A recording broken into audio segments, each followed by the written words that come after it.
Welcome back to Who Is on Magic Untapped as we take a look at a number of the various characters from Magic the Gathering's Brothers War storyline. Today we take a look at Ashnod, a sadistic yet brilliant artificer who, for a while, was Mishra's right-hand man. Woman. Who is it? Who is this? Who is it? Who is this? Who is it? Ashnod was a brilliant artificer, albeit a cruel one.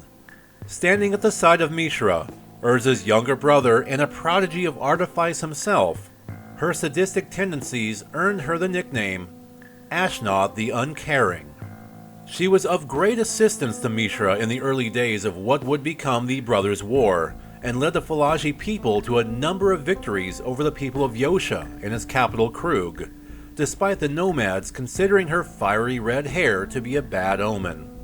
A while into the decades-old war, Mishra led a peacekeeping contingent to Krug. In attendance at this summit was, of course, Urza, now ruler of Krug after the death of his father-in-law, the land's late warlord, and his wife, Kyla ben Krug, as well as Ashnod. In exchange for peace from the Falaji, Mishra demanded his older brother's Might Stone, the missing half of the Power Stone that the two brothers found when they were youths, and the item at the heart of their long-standing strife. Urza refused to relinquish his Might Stone, and talks were suspended. Afterward, Ashnod enjoyed some libations, and drunkenly told Tanos, an opposing artificer and one of the few people Ashnod actually liked, of Mishra's plans to steal the Might Stone out from under Urza's nose. The plan went awry, and Urza, in rage, turned the power of the Might Stone on his brother who, along with most of the Falaji in attendance, fled. Ashnod, however, was briefly captured until, during Urza's absence as he chased after his younger brother, Krug was laid siege and nearly destroyed. A while after, while the war was being fought to a stalemate, Mishra's Falaji attacked Tercias city. During a sandstorm, many of the city's inhabitants attempted to flee. One such person, a scholar named Lauren, attempted to escape to the Ranam Glacier to the north and meet her friend, an archaeologist named Felden. With her was an ancient artifact known as the Golgothian Silex.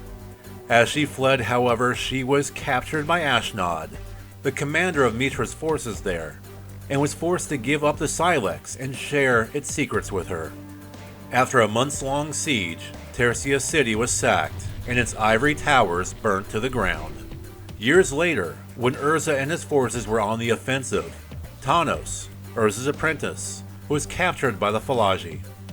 Ashnod personally handled his interrogations, seeking information she could relay to her master, Mishra. Ashnod, however, had a soft spot for Tanos, even going as far as giving him an adorable nickname, Duck. Her affection for him got the better of her, and she provided her duck a means for escape, an action for which Mishra would banish her.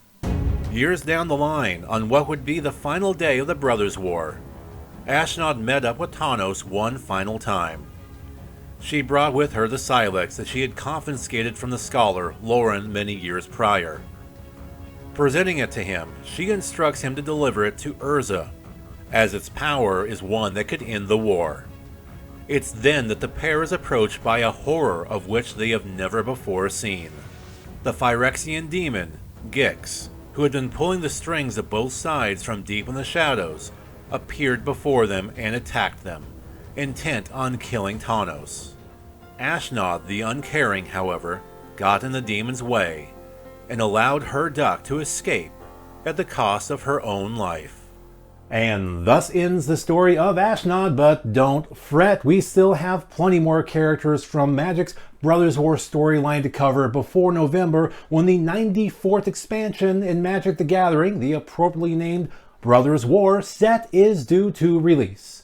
I'm Barry White, thank you so much for watching, and if you would like to support Magic Untapped here on YouTube, go ahead and give us a like and subscribe, and hop to Patreon. We have a tip jar, toss a buck in if you're feeling generous. Thank you again.